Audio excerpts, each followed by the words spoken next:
Ladies and gentlemen, boys and girls, children of all ages, welcome to Strength Agenda Radio, episode 12. My name is Tom. The very good-looking gentleman with the sniffles over there is John Ziegler. John, good morning. How you doing, dude? Good, man. Aside from the sniffles, I'm good. Excited for the snow. That's just the we were just talking about it. It's what it's Mother Nature and the weather and it Uh, deciding. We both live in areas where we get 2 seasons out of the year where it decides that it's going to give you all 4 seasons, yeah. like in the whole day. Like it's, I was we were just talking about S- it. Like it's 37 s- degrees here. It's going to be 60 something later. I don't mind it except for the fact if I got to go out and I'm all uh-huh. dressed up, 37-degree weather, and then it's going to be in the 60s, and then I start sweating. And then you were talking about like the allergies thing, I think would be if I was a little more sensitive to allergies, I think that would be Um, the obnoxious thing. yeah, that's what gets me. Like I don't, it's annoying when you wake up and you're like, oh, I'm gonna bundle up and then I'm gonna go do things, and then halfway through the day you're like, good Lord, let me take these That was things off. that was Saturday. Like Saturday, I got up. It was like 40 degrees. I threw on a pair of sweats. I had a flannel on. I had my shirt, and I was like sitting there before I left. I'm like, you know what? I should probably throw a pair of shorts in my bag just in case. I'm like, and I looked at the weather, and it was like 61. I was like, oh, that's not going to be bad at all. Yeah, dude, it was like 74. And I was like coming home and I'm like, I Uh, cannot wait to get these freaking pants off. Like it's change into a pair of shorts. yeah, yeah. Those are fun days. Those are fun days. That's the best. So what's going on with you, man? Anything exciting to report? We got mid-ams coming up. Well, I you got mid-M's. Well, I mean, yes. I got the first person. Oh, you can't see it because of the background. Got the first person doing numbers and whatever. It's always a fun time. Like the week and a half before a meet. I know you got Allison and a couple and Aaron that are competing from your Yeah. facility, stuff like that. I don't know how it is with them yet, but like for me, it's always interesting because it's one of two things. Everything's like, oh man, I'm ready to go. Like let's talk numbers. And other people are like, do I have to do the meet? Like there is Yeah. no in between. Right. Yeah. Aaron and Allison are pretty good, man. Like Yeah. at this stage of the game, like they're doing pretty good. And since they're married, I think they positively reinforce one another in this way. Allison probably, she's been doing it longer. She's been competing longer than Aaron, and so I think she probably just like reins him in if he starts to get Probably. squirrely. Um, but they're pretty good. Other people who aren't competing this time around, it's a different story. Like they're, Yeah. lead up, they're like, I don't know, I think I'm getting sick. I'm like, no, you're not. Yeah. Quit playing that game. You're not getting sick. Oh, my shoulder's bugging me. No, it's Yeah. not. Like, stop. You're Yeah. just making shit Don't up. don't do that. Don't do that. No, don't do that. So yeah, it'll be good. It's a Yeah, week I'm and a looking half for out, man, crazy. And then Daytona is in December. Dude, yeah, I gotta start looking at stuff for Daytona and getting all that organized as well. We've got 10, 11 people that are doing Daytona. Yeah. That'll be another, it'll be interesting to see. Like I know the entries for that one are a little low, from everything that I've seen so far, Okay. but you and I talk about this all the time. Like I don't pay attention to start lists and entries and stuff like that. The only reason I'm looking at it now is I'm trying to get a gauge in terms of when people might be lifting. Right. But like I already booked my flights for that one. I gotta look at lodging stuff. And then I just got Right. we got people that are in the middle of the training. They're the people starting their second block of training for that one and stuff like that. And then we'll be in a quick turnaround too, because we got my calendar over here.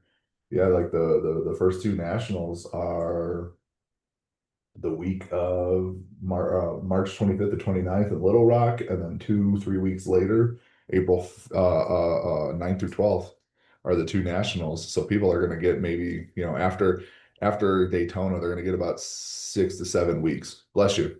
Um, they're going to get like 6 to 7 weeks of meet prep before we get going and stuff Yeah. like that. So. Uh, what do we got going on with the app business, apparel, anything like that we want to talk about real quick? Uh, Our main topic. Anything so we new? got the limited edition. Hold on, man. I'm gonna go get a tissue because You're this is good. getting I'm all sneezy and shit. No, you're good. You're good. We got the limited edition Daytona shirt that is up. I do know that one. We have the Strength and Unity tee, which is a design that I was super happy about. We've been trying to work on that one for a while. Shout out to my friend Derek Sells of Metal Empire Productions, who did the graphic design for that t-shirt. Those are up in the shop right now. So if you guys want to go in there and get your hands on those. They're only going to be up there for a little bit longer. What we usually do with those is we have, what we try to do is at least like once a quarter, we try to rotate the specialty tees we call them, or like the specialty item, and then we'll take it down. So Yep. if you are looking for some new apparel, some stuff, and the Strength and Unity tee is a design that I've gotten compliments on for years. Been like, I love that shirt, Yeah. love that shirt. And then when John and I started doing the apparel stuff, that was one of the designs that we were like wanted to do right away and just like Yeah. something that meant a lot to us. So we put it together. Like I said, my buddy Derek threw the graphic design together. He's done a lot of the designs. He's actually the one that designed the Saw logo for me and stuff like that. So if you're in the you want a little Christmas gift, just a gift for anybody or whatever that likes lift Yeah. Yeah. Yeah. cool It's a designs and great stuff, design. go get one of those before we pull it off there and replace it with the next item, which I don't know. We haven't we've talked about a few things, but go ahead and get yourself up on there. App wise, uh app is doing great. Yeah. App's Uh doing great. I don't think we've got any major like announcements as far as the app goes right now. I think one of the more uh, interesting announcements, right, that we don't talk about a lot is that we do some like consulting with business owners and gym owners. So that, and we've been doing it, I mean, both of us kind of on the side, like we've been doing it informally, on our own. yeah, on our own. Yeah, not informally. It's very formal on our own, but Yeah, we've been doing it on our own. So we're kind of combining all that knowledge, all that experience into one.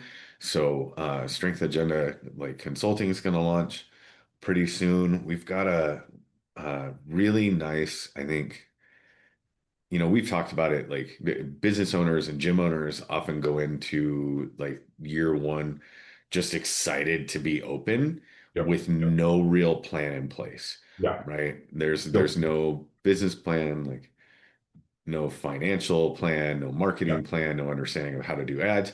So we wrote a series of books and guides specifically for those people and also people who have a gym now but are like kind of stuck in that you know limbo of, well, what do we do, how do we streamline our business, how do we become more profitable, how, all those questions.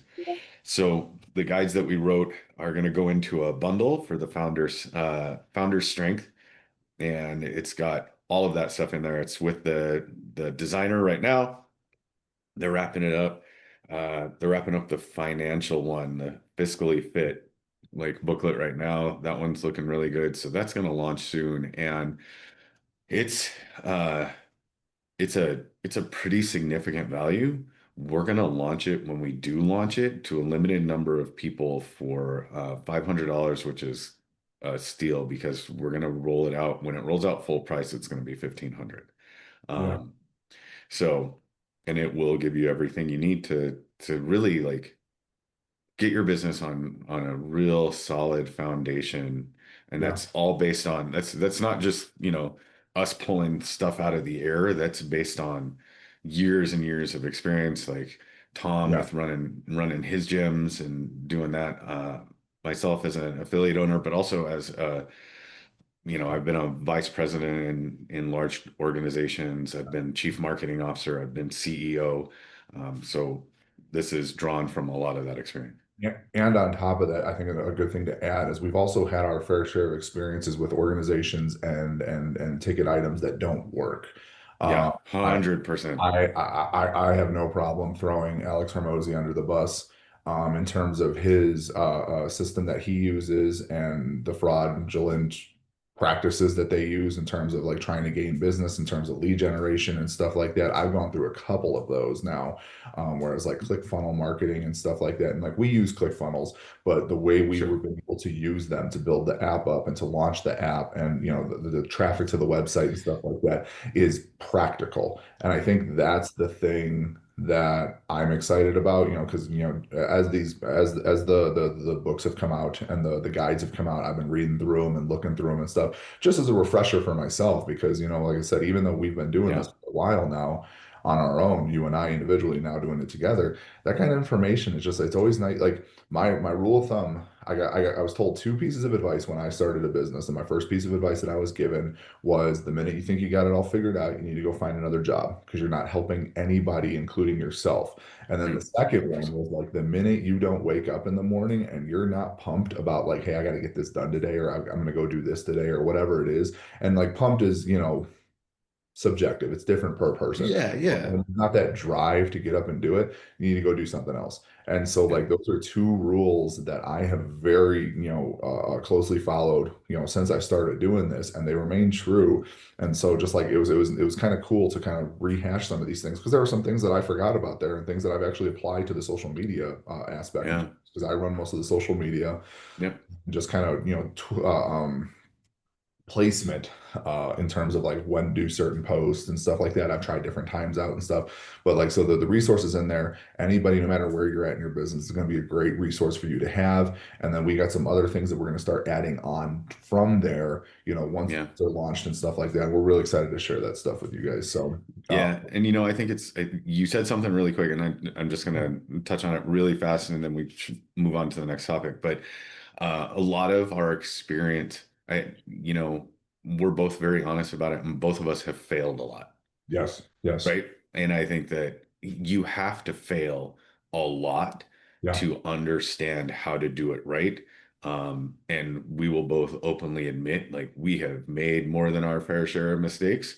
I Mhm. have done product launches that have fallen on their face. I've done campaigns that have bombed out, you know, and it's through those failures and through accepting other people's failures that have reported to me and then working with them to figure out a better way to do things that all of this comes from. So, you brought up Alex Hormozy, and, you know, there's a right way to do this stuff. And there's I wouldn't say wrong, It's a but let's shortcut. just It's shortcutting a stuff shortcut. that doesn't really pan out in the long run.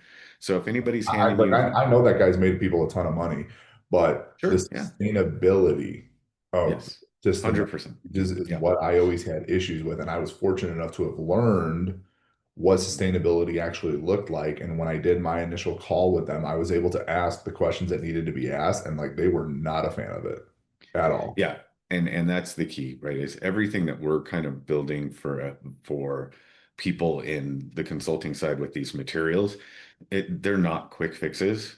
No. They are designed to help you build a foundation that any successful long-term business that has sustainable growth, right?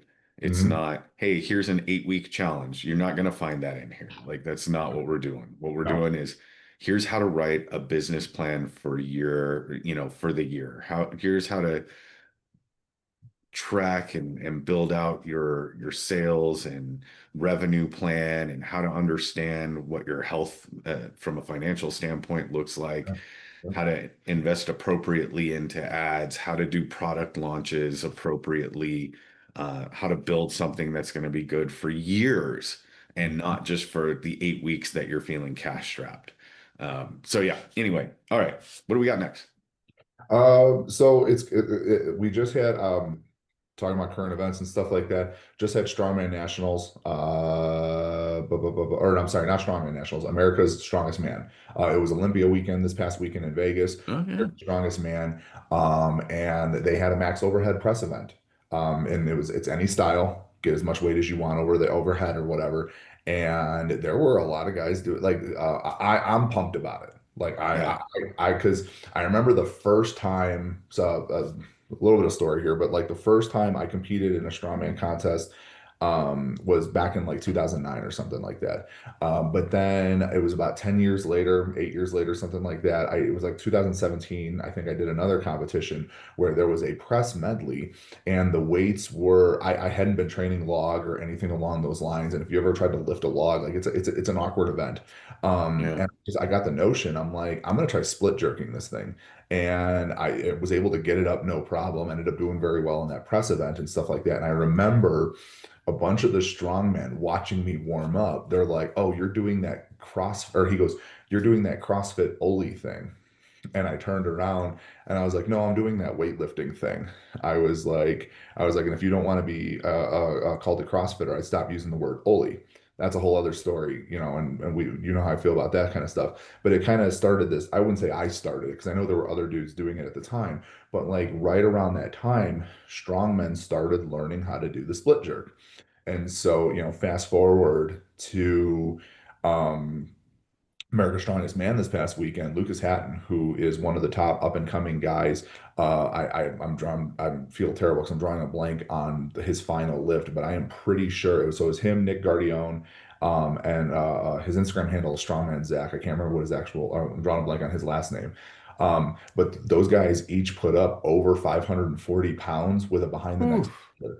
Lucas, I Wow. believe, Lucas got close to 600. Like Lucas is a ridiculously strong dude. He won the max overhead event at World Strongest Man, or not World Strongest Man, Strongest Man on Earth competition Okay. here in Colorado. Like he's put up 550 plus multiple times from the jerk Wow. position. When he and I were both at the amateur ranks, he did it from the rack. He did like a 220 jerk from the front rack position. And it's a split jerk. It's a legit split jerk. It's not like a CrossFit or a strongman split jerk where they're catching it on one arm and whatever. And so with the athletes that I work with and other athletes, and they know I'm a weightlifting guy. They know that's my forte. And then with being in all these meet preps, like we just had Vegas, we've got mid-ams right now, then we've got, Daytona and stuff like that. I thought it'd be a really good time to talk about some of the questions and the things that I've been getting in terms of the split jerk. And I wanted Yeah. your input in terms of how you're working on it, in particular when we're talking about balance.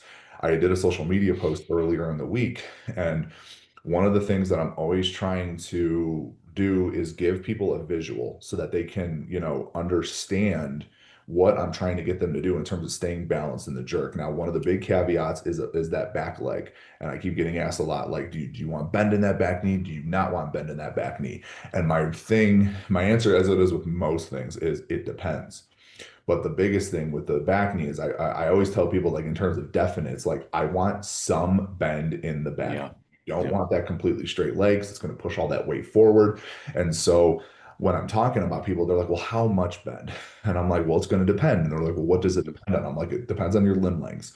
And so what I do is I tell people, like, if you're going to like draw a little stick figure or take your video and freeze it in the split catch position and put a dot at the weight, put a dot at the shoulder, a dot at the hip, the back knee, the floor, and then try and connect those dots. That line should be about as straight as possible. And if it's leaning one way or another, that helps me see where your balance is in terms of your ratio from weight in the front leg to the back leg, how much more bend you need to get, how close to your center of gravity, excuse me, that you're supposed to be and stuff like that. And it just kind of helps with that balance point.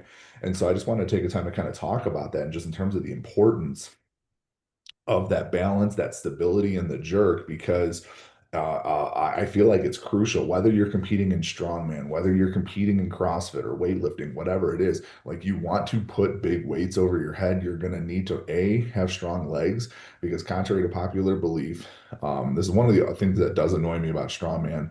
And I get it, like I do it too, I'm guilty of it, but like equating the jerk as an upper body exercise. Yes, Mhm. the triceps, the shoulders, the upper back, like need to be very strong to support those massive weights overhead. But at the end of the day, it is a lower body exercise. The legs are the driving force Yeah. behind it and stuff like that. So you need to make sure that the entire body is strong head to toe to be able to perform a split jerk. It's probably, in my opinion, the one lift that really just requires an excessive amount of strength because it is the last lift done in a competition, in terms of fatigue and your central nervous system and stuff like that. So I just kind of want to talk a little bit about some jerk pointers, some things that you've done in terms of helping your athletes, get better with the jerk. My thing, like I said, that's my one big thing in the video review. Like I'll send them a little diagram. I just, like I said, posted it on social media for people to see. so they can kind of get a visual of it. And I had some good questions stem from that. But I was just curious, like, what other things do you do in terms of, because I feel like the split jerk is one of the harder, like I always Yeah. think the split jerk and the snatch are like the two more technically skilled. Everybody knows how to clean when you get them for the first time. They can Yeah. clean all day. It's a comfortable movement for them, but snatching and split jerking are like two of those exercises that it takes a lot more technique. So when you're working, whether it's a beginner, intermediate, whatever, like what are some things that you're doing to help like reinforce that good balance pattern, that efficient movement, and all that stuff? Yeah. It's funny. So like some of my folks are going through kind of a jerk phase right now. Yeah. And because like you said, it's a lower body movement, but you have to be strong in your upper body to support the weight. Yep. When I think of balance, the funny thing about that is I think about the people who tend to tightrope, Yeah. right? So I think there's two kinds of balance there. And one of the things that I see a lot of from new lifters is that tendency to just go straight back, Hmm. straight forward, right? And then you see that looks like they're standing on a tightrope, like wiggling back and forth. And so that's probably one of the first things that we try to fix is like, Yeah. hey, you got to get wide as well as long, 100%. right? To create that strong base with your legs. So that's excuse me. So that's kind of like that's like one of the very first things. And I'll do things like I'll draw chalk on the floor. I hate chalk on the floor, but I'll Yep. do the whole like, okay, well, here's where your feet are now. Now I want you to step out in front. Great. And then step back into the side. Great. And then we're going to go ahead and draw where your feet are there. This is where I want you to hit. Yeah. Like this is your optimal foot position. And without a bar or anything else in your hand, let's just work on hitting those targets over and over and over again from the very beginning. Like that's kind of the let's work on this. Then we can put Yeah. a PVC pipe in the hand because it's that, as you know, right? It's easy to do part A when you're focusing on part A and that's all you have to focus on.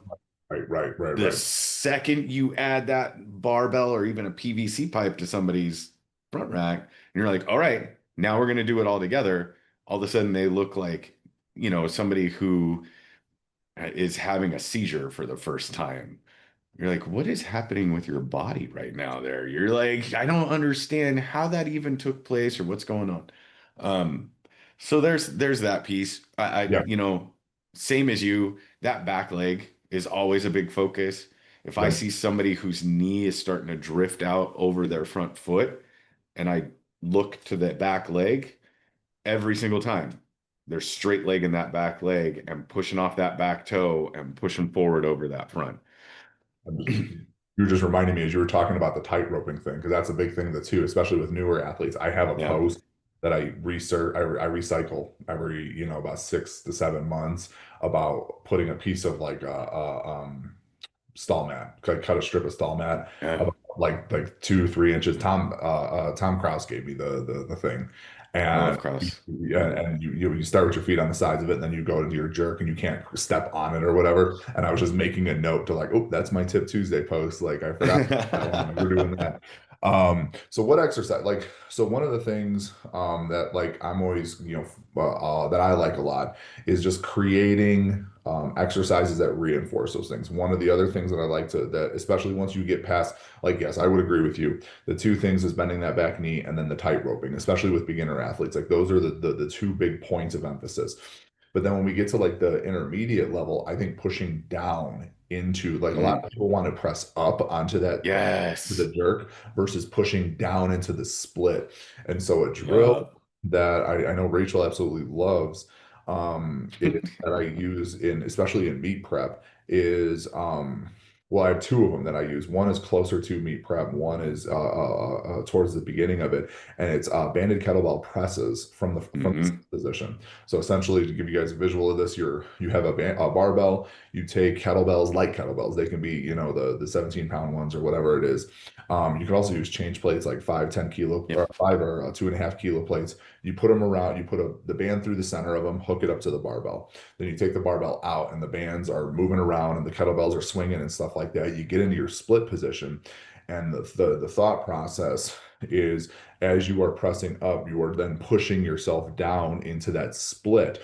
You'll do like a set of five or something along those lines. And it works on not only like the stabilizers and the shoulders and your triceps and everything along those lines, but it also teaches you to push down because, the rule of thumb is if you can get the barbell to your forehead, you should be able to push yourself down. Like that's as high, you should be able to make the lift. Like that's as high as the Yeah, barbell yeah, to yeah, elevate in order to make the lift. So similar concept. Once you press the bar past your forehead, you are then pushing down into that back knee. So that's one exercise that I like. It's a little bit more to a beginner to intermediate level.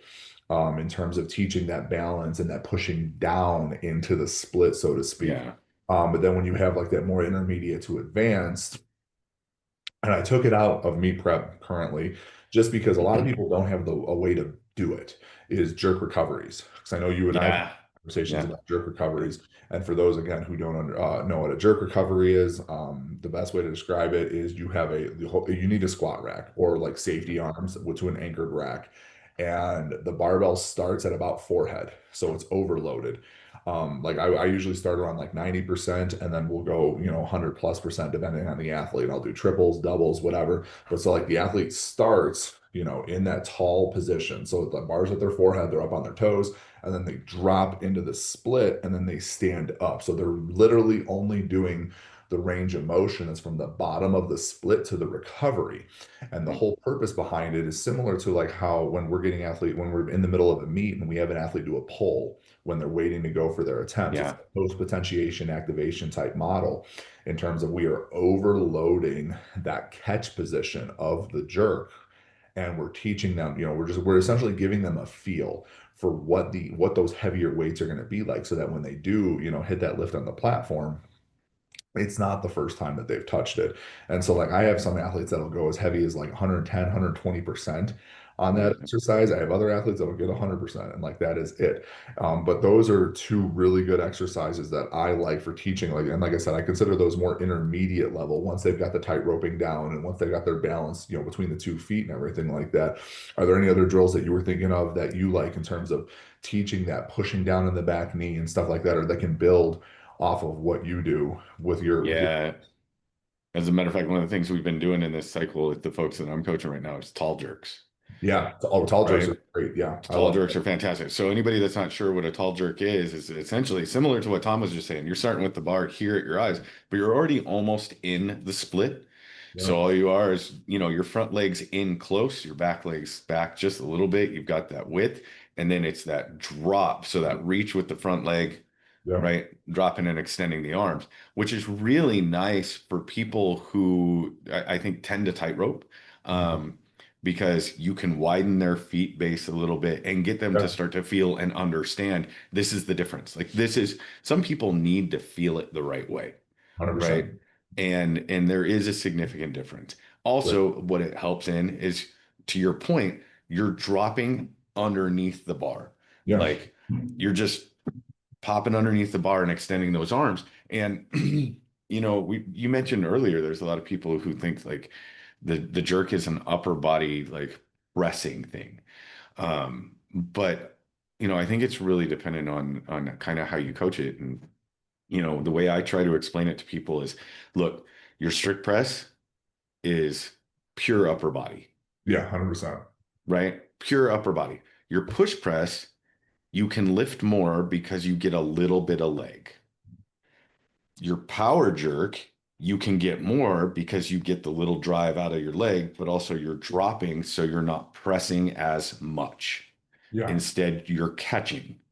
And in a split jerk, it's that primarily you're getting everything out of your leg drive because you're launching the bar off of your shoulder and then you are dropping aggressively low yeah, and yeah, locking out. There should be a minimal amount of press work that happens in the split jerk.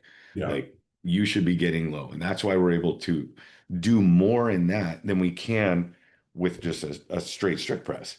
100%. And sometimes what I'll do for that is as we're going through it, like I like to take a PVC pipe, put it on the top of the end of the bar Yeah, when they're getting ready to do the jerk and be like, and I'll raise it just a little bit. I'll be like, do not touch this yeah, PVC pipe when right, you right, do right. your jerk. Yep, I do. Yep, I've done this before as well. right? So to help them get into that mindset of like, this is not a press, this is a drop and Yep. extend. You're catching the bar, you're receiving the bar. I think that that terminology gets lost a lot. I think we've talked a lot about CrossFit and how CrossFit has put more barbells in hands and really Yeah. helped a lot with regards to the sport of weightlifting. But one of the drawbacks is the terminology and the language gets lost, Yep. so people that make that transition from CrossFit into weightlifting, when you tell them, all right, hey, this is receiving the bar, you're receiving the bar. They're like, okay, I'm pressing the bar. You're like, you're not pressing the Yeah, bar. right, right, right. Please stop saying that. Yeah.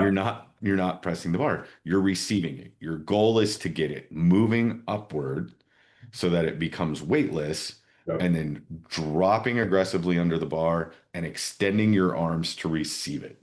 Yeah. It's like And that's your goal.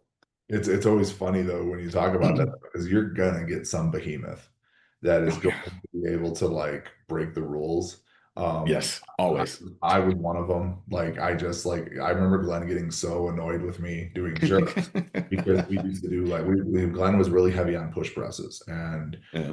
we would do a lot of push press work. And I remember one day we were doing like a push press plus jerk complex. And we had 182 kilos, 400 pounds. And like I made the push press and I missed the jerk. And Glenn's like, are you kidding me right now? He was just like he goes, that is probably one of the dumbest things I've ever seen. And so, but it's just like, but it took me forever. Like it took me forever to understand the whole like pressing up on the bar. And it's literally just physics, Yeah. like it's just like as soon as you start pushing up on something or pushing into something, like you've got to ground. Like it is physically Yes. Yes. impossible to press on a bar with your feet in the air.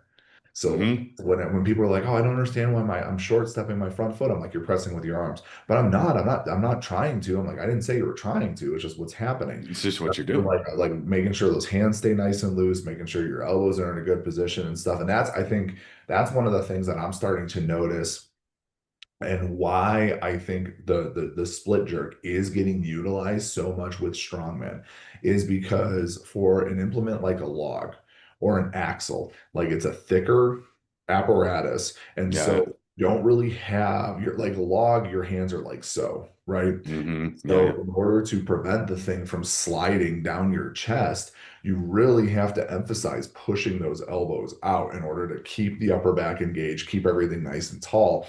And it's one of those things where like it's a happy accident because there aren't too many strongmen. There's maybe only like a handful that understand how to do a proper split jerk, but like there aren't too many strongmen coaches that can actually coach a proper technical split jerk. So it's just Mm. a happy accident because of just bracing and stability work and stuff like that with other implements that like there are a few who are a little bit more on the athletic side that have figured out the split jerk. And like I said, it's cool to watch. Like Yeah. these guys, these are some of the strongest humans on the planet, and watching them, put up near 600 pounds on an Insane, man. on an overhead press, doing a It's split just jerk and stuff like that. crazy. I'll send you some of the videos. Like they're Yeah. Yeah. like, and they're solid jerks. The three that I referenced, Nick, Zach, and Lucas, they that would pass in a competition outside of the fact that they're behind the neck. Like Yep. those lifts would pass in a competition. And And that's the other thing too. Like behind the neck jerks are a really good one. oh, I Like, love behind the neck jerks like yeah. that. When I first started working with Glenn, that was how I did both my push presses and my jerks because I had a really bad habit of pushing the bar out and around Yeah. me to stay nice and straight up and down. And so that was how I primarily did it. And it's funny because I got to a point where my behind the neck push press was better than my front rack push Front press. rack. Yeah. Now they're about the same, but like yeah, back in the day, like I could do it was different. Yeah. Um, Yeah. so good deal on that. Any other tips, cues, tricks, and stuff like that for split jerk in terms of making it better for folks? Um, yeah, I think I'd like to actually just say like from a coaching perspective, right? If you're a CrossFit coach and you're starting to coach weightlifting, we've talked about this before, like with regards to learning how to coach somebody to prep them for a meet. learn like different cues that right to do that. So for instance, I'll tell if I've got somebody who you just mentioned, like they're not getting they're short moving that front foot, Yeah. right? If that front foot is short, then or if the front foot is short, sometimes I also find like with the tightrope, this will fix it too, is I tell people, I'm like, I want you to reach that front foot. Yeah, yeah. Like reach I it. always tell them heel down first.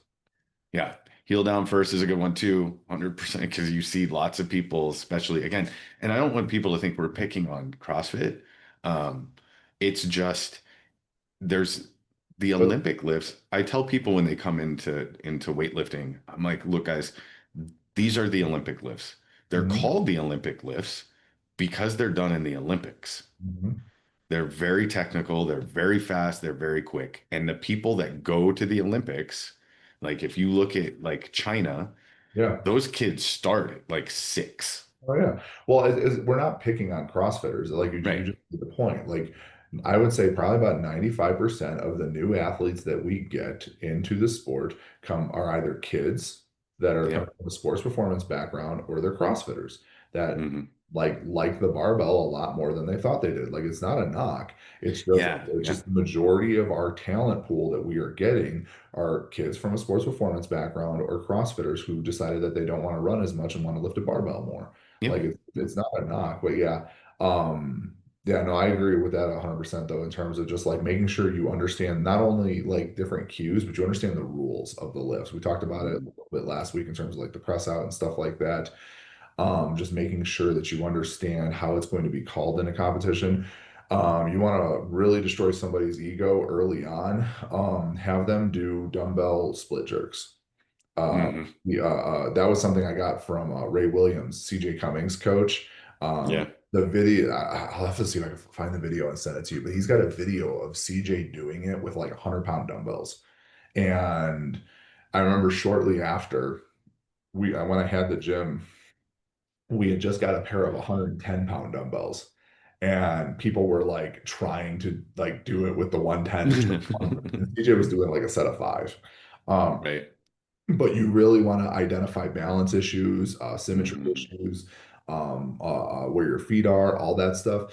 Dumbbells facing out, just with a pair of 35s to 50-pound dumbbells, like your CrossFit standard dumbbells. Do a set of five split jerks, and that's going to expose so much in terms of your lie Yeah, up that's and a good stuff like one. that. You don't even need a barbell. And so, yeah.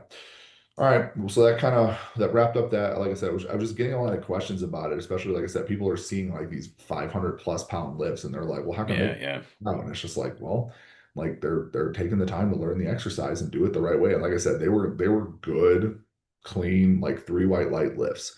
wow, It was that's really fantastic. impressive to see stuff like that. So then with moving forward in terms of our next topic, this was just more of a little fun, lighthearted one. It's qualifier season. I don't know about you, but like all my friends that are in, the CrossFit, the fitness space or whatever, World Fitness Project just did their thing. Tier Wadapalooza just had their competition. Now people are doing the Miami Wadapalooza qualifiers, Fittest on the Coast, all these different events that are having their qualifiers right. Yeah, I feel like October, November is like qualifier season for the most part. right. People, and for those who don't know, essentially what they have to do is these bigger competitions that are selective in terms of who can enter, and they put out a bunch of workouts, and it's usually anywhere from like three workouts to five workouts, just kind of depends on the event. And athletes have to do the workouts, they have to record them and do them within certain parameters and standards and stuff, record the workouts, submit the results, and then they're kind of ranked, and based on the rankings, that's how invites are handed out. And so like I said, a lot of competitions that are going to be going on at the beginning of next year are putting out their qualifiers for these Yeah, events. So people are, starting to do it, and that's all I'm seeing. And people dying, and talking about how spicy something is or anything along those lines. And then it kind of got me thinking, because I've had some conversations about it as well. Because I've got severe FOMO because I'm still stuck and relegated to bodybuilding on machines at the moment. Like we were yeah, talking about in one of my check-ins, we were talking about like what like the hardest workout you've ever done. And so that brought me to my topic. I asked a couple people, got some of their options or their ideas and thoughts on that and stuff like this. I was just curious, like John, like what's like the hardest workout that you've ever done? That's a good question. It's like because it's a tough question, honestly. It's because I've programmed so Yeah. much and I can remember, and so I test like the vast majority of what I Yeah. program, right? Is I'll test a lot. Like right now I'm not because of my shoulder and I'm kind of like you, I'm using a lot of machines for work. Yeah. Um, but yeah, you asked me this the other day and I was like, geez, I don't know. Like the hardest workout that like I've ever done that just and I think we so let's talk about like before I answer that because I'm gonna have to I should have thought about it more before because we talked about this before, but Yeah. let's talk about what defines hard because I think that's important Yeah. because we were talking about it and a lot of people think hard means that like oh you're sore, Crippling you're soreness. Yeah. crippling soreness, right? You're just done like for days. Yeah. And I don't agree with that. No. I think hard becomes it like the mental fight I think becomes yes. more And than the physical fight. because I have two that I'm thinking of. All right, let me hear All right, so the first one is a recent one. You had texted it to me. I was literally finishing up a workout, didn't want to do the conditioning that I had written, and you texted me about this. And it was the I don't remember and correct me if I screw up the parameters of it, but it was an EMOM, I think. It was either an EMOM or every 30 seconds, and it was single arm dumbbell clean and jerks it. and rowing, Okay. calories on the rower. And I don't remember the reps. I don't remember whatever, but you were like, try to maintain 30 seconds. And I remember doing like it's 10 rounds or whatever, like it's a 10-minute EMOM. And I remember doing, and like those are two exercises. Like I'm good at rowing for calories. Yeah, I'm good for like sure. dumbbell, anything with a dumbbell or a barbell, like hell yeah, sign me up. So I like saw this and like when I saw it like written out, I was like, oh, this isn't bad at all. But I remember the first round, I had like 10 seconds left. And then I went into the row, got the row done. And like I underestimated how long it was going to take me to go. So then from there, like I had put myself in a hole in terms of not having enough rest. And so for me, it was just like I was constantly trying to play catch up and I kept pushing and pushing and pushing. And so by the time I got to like the eight, I was getting to like the 30-second mark that like you had said to go. But Right. like I was exhausted and it 100% just turned into a battle of attrition. Like I was just like, I'm not following Yeah. this pace. I need to. And it was just like, and like it was humbling because it's two movements that I consider myself pretty proficient in. Like I can row 10 calories like really fast, like 500 meters. Like I crushed that 1,000 meters. Like I'm good on a rower. And like I said, anything that involves a dumbbell like sign me up. And I think it was only a 50-pound dumbbell that we were using, but it was just Yeah, that's it. parameters of it. I was dying and it just but not from like I was I was physically exhausted, but it was more of like a mental because A, I was doing it by myself. B, you had set Yeah, the yeah. parameters and I'm trying to stay on the parameters because I want to follow the workout and get the stimulus and stuff like that. But like C, it was just like I don't have to be doing this shit. Like, why am I torturing myself like this? But it was just it was like that internal struggle until like the 10 minutes was up. So that was one of the more recent ones that I did. That was a couple months ago. I Yeah. want to say that was like July or August or something like that. It was before Worlds, Yeah. that workout. But so that was one of the tougher ones I did just because I was cocky going into it, underestimated it, and then was playing catch up in the middle of the workout. But Mm. as I was playing catch up, like I was accumulating that much more fatigue. And then it was just like, well, you put yourself in this hole, like now you got to deal with the consequences of it, sort of a deal. And just the mentality of doing that. Then the second one is when I was a kid. It's not even a workout. Like I was in Boy Scouts for folks who don't know. And we used to do this thing every winter called a Klondike Challenge. And so what you had to do was you had to build a sled. Okay. Your troop had to build a sled. I had a pretty like athletic group of folks. Like it was me, it was my little brother who was in wrestling, it was two of his friends who were on the wrestling team with him. My best friend who ended up going on and playing college baseball, and then his little brother who was a wrestler, basketball player, something along those lines. Like it just we had a lot of athletes on the team, and then we had this other kid on the team that was a cross country runner. So like we're not slouches in terms of being Right. like Yeah. or whatever. So we built this sled where I remember we built it at my dad's house or whatever, put this thing together. It's, we were scrap wood and all sorts of pieces. Like we put like ski runners on the bottom of it and all this stuff. And then you had to go to it was a day-long competition and you had to go around and you essentially had to accumulate points. And so like it had different stations, it had different tasks. A lot of them were physical, some of them were not. Like one of them was like a hoisting event where like they had Okay. a bucket with a hoisting and like your team had it like it was how fast you can get the thing hoisted up and how your performance like the point like your performance against all the other groups determined the points you got. The points you got determined your start because the very last event was this like 2 mile Klondike race, kind of like they used to do with dogs. But Right. the kids were the dogs. Oh my God, dude, And that's so amazing.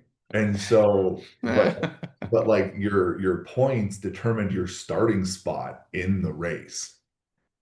Oh God. So it was just one of those things where um by about halfway through the day, it turned into a mental toughness situation because like you had done all these events, like I said, like some of them were mental, some of them were physical, some whatever. And so, but by the time you got to the race, the last fucking thing you wanted to do was, and the thing was, is you could not take weight off of your sled. So like if you brought a bag with you, if you whatever, like snacks, what it had to stay on there. And they had this little net thing that they put over it that like they like stapled to it.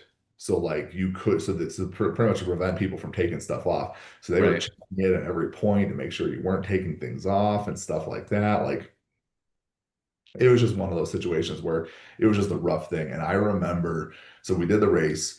Everybody was dying. I have zero clue where we finished. We didn't win. I know that.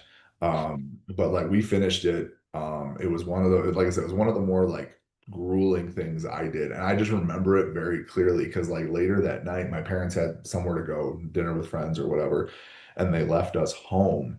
And by like 7:30 at night, like because my friends got to spend the night and like hang out and sleep over and stuff like that. By like 7:30, we were all asleep.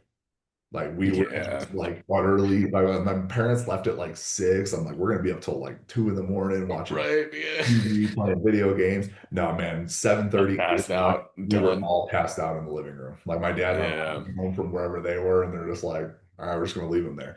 But that was probably one of the first like very clear memories of like something. And I think I think it's a fun thing to talk about. Like you were mentioning, like it's the mental aspect of it. It's like the challenges in and of itself was not hard. It was just the mental of like I have to keep doing this. Like I have to finish this. I Yeah. do not want to stop in the middle of it.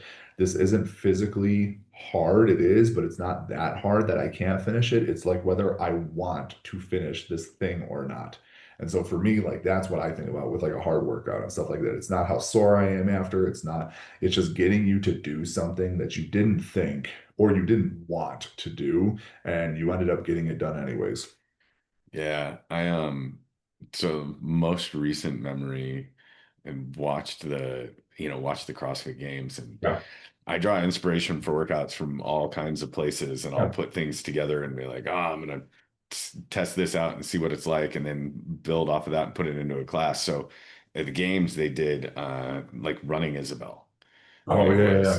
it was like 100 something, like 100 foot dash, 100 foot run or something like that, 200 foot run. I don't know. It was super brief, and then back and you did a bunch of you did like five, six snatches at 155. So my shoulder's bugging me, but I'm like, I'm gonna test this out because I want to put it in a class. But I'm gonna test it out with was it 100 meter run instead of 100 feet. Jesus. Yeah. And then six snatches at 135 for 5 rounds. And I go out and I'm like, for some reason in my brain, I'm like, okay, I got to push the run and come back and just cycle through the bar. So I push the run on round one, come back, pick up the bar, and I'm off balance because my shoulder's bothering me. And I'm like, all right. So immediately my brain's like, hey, we're gonna have to pivot. We're just gonna do singles, what Yeah. have you. I think round three, I realized I had made a mistake. Yeah. 100%. Like I was still pushing the run, but I was coming in because I knew I was going to be slower on the barbell, but I was pushing the run too much and came in and like just the bar was moving shitty.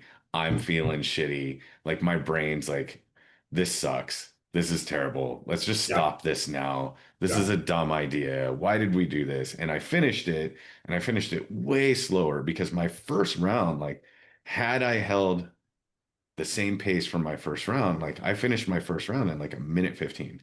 And I Mhm. think that now that I think about it, it might have been 200-meter run. I'm trying to remember, but it was like fast, fast run for me. And I knew it was a fast run for me. And I was like, okay, well, 115, 120, that's good. If I hold that across 5 rounds, I'm in a spot where I'm cool. I feel all right. When I finished, I was close to the 10-minute mark. So I had fallen off my pace a lot. And I just like mentally through the last like 2 rounds was just in that mode of like, I don't actually have to finish this if I don't want to. And so, had to really kind of like dig deep and go, okay, I got to do the thing. Right. Right. Um, and that, I enjoy those workouts weirdly enough because it's the overcoming the self-talk inside my brain of like, Right. we don't have to do it, like we don't have to finish. And then you're like, no, you do. Like, and no matter what, no matter how you finish, like just finish, like get it Yeah. done. Yeah. Um, One of the hardest things I've ever done, I think, uh, and I didn't finish. It's the only race I ever got a DNF at was a Spartan race in Colorado. Mm. And I was out there for the entire weekend, was hanging out. Uh, and day one on Saturday, the weather was beautiful. Right? We're going to talk about the funky Colorado weather Oh, swings. yeah. Day one's Yeah. beautiful. I'm You don't not like, running day you don't one. like the weather, wait 15 minutes, but no chance. Yeah, Yeah. I'm just hanging out on day one, but it's sunny. It's really nice. Like taking pictures. Like I had an online magazine I was doing at the time for, centered around this kind of thing. And I was like, man, I can't wait to do it because the next day I had a pass to do it Yeah. Yeah. so that I could do a little recording from that. Well, the next day is very different weather-wise. Hmm. The next day is like 32 degrees, Yeah. right? And it's overcast and it's shitty. And the first thing that happened when you came out of the start gate was you dropped into mud that was like chest deep. So Yeah. your entire body Just is cold. is cold. And I came out of that and I'm like cruising and I made the fatal mistake. Like I got to the top of a hill where they had a tire flip. And when I got to the top of the hill, I stopped moving to catch my breath and I started shaking Mm. because I was so cold. Like Yeah. just not like could not stop shivering. Like my head started to hurt really bad. Like my vision started to get shitty. And they looked at me and they're like, we're gonna have like We're pulling you. Yeah. we're pulling you from the course. Like we're gonna have somebody come pick you up. They're gonna take you down to the tent and you're gonna sit and eat because I could not stop shivering. Yeah. And Yeah. so when they got me to that tent, there were about 50 other people Like, yeah.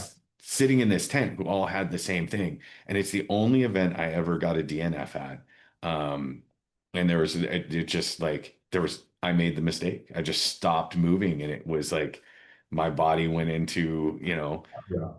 yeah, and it was that was rough, but yeah, that was I wound up I was traveling around. I had like a 22-foot travel trailer that summer that I was cruising around in, and I was like laying with my dog, like Yeah. all curled up after I took a shower, like trying to get warm again. And luckily, I kind of redeemed myself. A little bit later, I wound up in Utah and did a Spartan Beast, which was like 12 miles through the mountains of Utah, and it was fucking Yeah. beautiful and epic, and finished that and it was beautiful weather. But yeah, that was one that kind of kind of stuck with me, and Yeah, I'll probably never forget. no, Just no. yeah, yeah, And like the reason we bring that up is like we said, we are talking about like what makes a hard workout and stuff like that. And it's because, we worked our fair share with kids. mm, And like one of the things that I used to get all the time, I don't get it as much anymore. And I think it's just because I will caveat like workouts before that gets to that point where people will sit there and be like they'll be like, well, I don't think he was working hard enough. And I'm like, well, what makes you think that? Well, he wasn't like crippling sore afterwards. And it's just like we just want to take this time to tell people like being crippling sore after a workout does not mean the workout was hard. It means you worked something that you are inefficient in.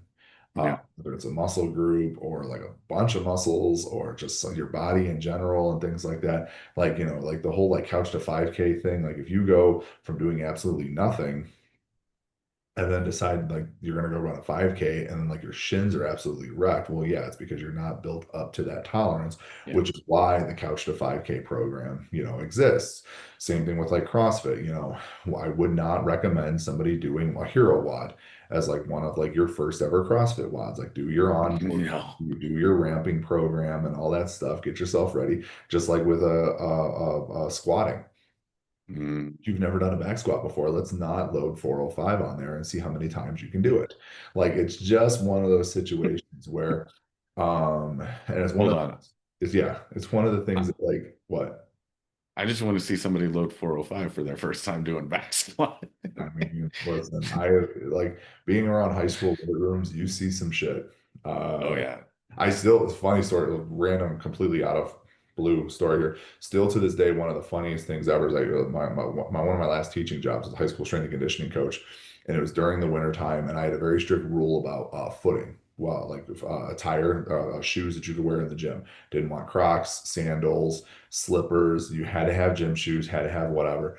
I had a girl who came in. We were testing our back squat that day, and she came in. It was like snowing outside or whatever. She had a pair of UGG boots, and she's like, "Mr. Soroka," she's like, "I left my gym shoes at home. These are all I have. I'll go." She's like, and she wouldn't come into because she knew why I didn't like it because I didn't want people bringing the boots in with like getting shit all over the floor and stuff. Yeah, yeah. She like stood out in the hallway. She's like, "I will take these into the locker room and clean them and bring them in here. Like, can I work out in them?" And I'm like, you know what? Yeah, sure. Why not? Like, I was feeling nice that day or whatever.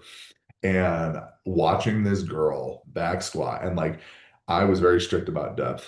So, like, she got all the way down there or whatever and, stood all the way back up. But watching this girl bury a 225-pound back squat in a pair of UGG boots when she couldn't have weighed more than like 120, 130 That's pounds. amazing. Yeah, still to this day is one of like the coolest things that I have ever Yeah, seen. Like, that's but fantastic. but I yeah, love like that. having like high school boys, like they're always just like, yeah, I like, or one of them told me he's like, yeah, I back squatted 405. I was like, that's impressive.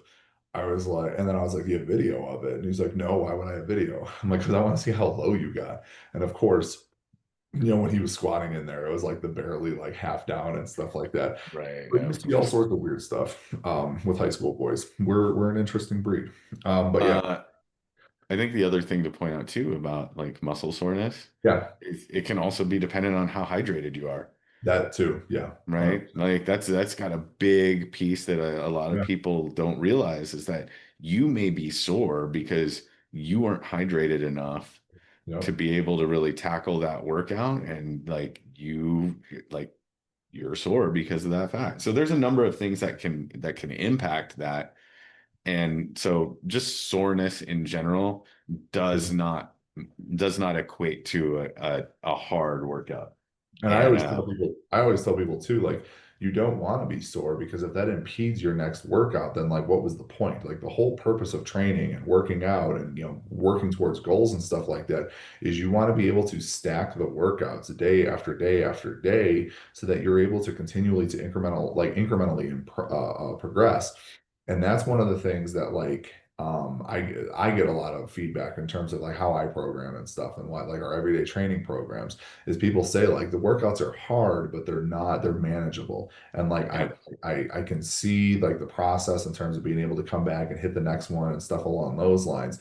And I do feel like as a whole, we're getting away from that as coaches. You're not seeing too many more like, hey, try this challenge. And it's this most ridiculous thing you've ever seen. Stupid, dumb thing. Yeah. You're seeing a lot more people because honestly, like, yeah, if we're gonna be frank about it, like if you're getting people hurt, if you're getting people sore and they're having to take more days off than they are in the gym, like they're not gonna want to continue to follow the program Yeah, no, not at all. in and to make money and earn your keep as a coach. Like people are starting to get smarter about learning proper programming progression, stuff Yes. like that. And it just that was kind of where my head went as soon as I was getting asked about like what's the hardest workout you've ever done, because like I remember like that workout that I told you about that you gave me with the dumbbell clean and jerks and the rowing. While that was a very tough workout from a mental standpoint, I was a little sore, especially my upper back the next day. Like I was still able to come back and get other stuff done. Like Right. I had to adjust some of my percentage work and things along those lines and like the plan that I had for the next day, but I was able to still come in and get stuff done. Yeah. Like, and that's the thing I think we need to start keeping in mind, especially as you're getting older, if you're coming back from an injury, whatever it is, like you need to be able to like, yes, push yourself in the gym, but you can't be pushing yourself as so hard that you can't come back the next day. That's why like coaches who have their athletes, especially like in the Olympic lifts, like maxing out Yeah. repeatedly leading up to a meet. And it's like, oh, I'm smashing PRs like left and right and stuff like that. It's like, okay, like there is going to be a windfall. There is going to be a bottoming out of that. And like you don't want that bottoming out to happen at the meet. And that's like when people will be like, oh man, like I missed this lift or whatever. I was like, that's cool. You're going to make it at the competition. Like it's Yeah. just making sure that you're allowed, like live to fight another day. I guess Yes. is the big 100%. it's making sure that they're going to be able to come back the next day and repeat that same effort or maybe a slightly better effort and just continue to build on that time after time. Anything else you want to add to that before we wrap this up and get everybody out of here? Just really quick, like you mentioned coming back from injuries. So I was thinking about this. Necessity is the mother of invention. Both Ah, Tom and I are coming back from working through injury stuff right now, and we had a conversation this week, and I think we're going to be working on a program yeah. specifically to help people that are coming back from injuries to be in the gym, to continue to work around those kinds of limitations, to build back up and to get back to that point where you're feeling good and healthy. So just keep an eye out for that. We've got that and some other stuff. Tom's got a 30-day snatch program Yeah. that's Yeah. going That's into not how to finish in 30 days. yeah, how to snatch in 30 days. So he's going to put that into a PDF. We're going to get that to our designer, get that put into a nice little booklet for everybody. That'll be popping up on the website. If you are a Highland Games athlete, make sure you check out the training manual available on the website. Yep, yep, yep, yep. It always seems to just like go nuts when we start getting into kind of like the off Yeah. season for those That's guys. yeah. It's like, Like my personal athletes are going to be starting off season in November. A lot of games are starting to finish up in this October, yeah, November, and I've already seen an uptick in folks and stuff like that. So yeah, it's a great resource. You also get access to the Facebook group where you can ask questions and stuff like that. That is just for our yeah, Highland Games athletes. So go ahead and check that out. That's the current book that we have up there, but we're going to be putting a couple other ones up there. We got the deadlift program that needs to get put up there along yeah. with us. We have Srolov and the Highland Games one on there now. We're going to add the deadlift program. We want to put this the progression programs from injury up there. Mm. And then, like I said, where we were just talking about the 30-day snatch one, I've got one for the clean and the jerk as well, but the snatch one is the first one that I finished. And it's just taking you from never being able to do a snatch before to being able to do a snatch by the end of the 30 days. And it's just a little something that you can add in on top of what you're already doing each and every day to kind of knock that Yeah. out. And if you're a coach, right, new to weightlifting, or a CrossFit coach who wants to up their game because you've heard us talking about, making sure you understand the terminology and the movements and everything a little bit better, but for whatever reason you're not taking a USAW course, which I highly recommend. Yeah. It's a good reference, good resource. So when that gets up, like make sure you keep an eye out for it. That's all I got. Cool. All right. All right. Everybody who is on the app, thank you very much. We appreciate your support. Those who check out the YouTube pages, you can get this podcast on all the streaming links there. Thank you for all your like clicks and views and likes on the social media across all the platforms, your conversations that you have with John and I. We will see you guys next weekend. For those who are going to mid-ams and everybody else, thank you for your support. From Strength Agenda Radio, I am Tom. I'm John. All right. Thank you guys. Appreciate you. Bye, guys.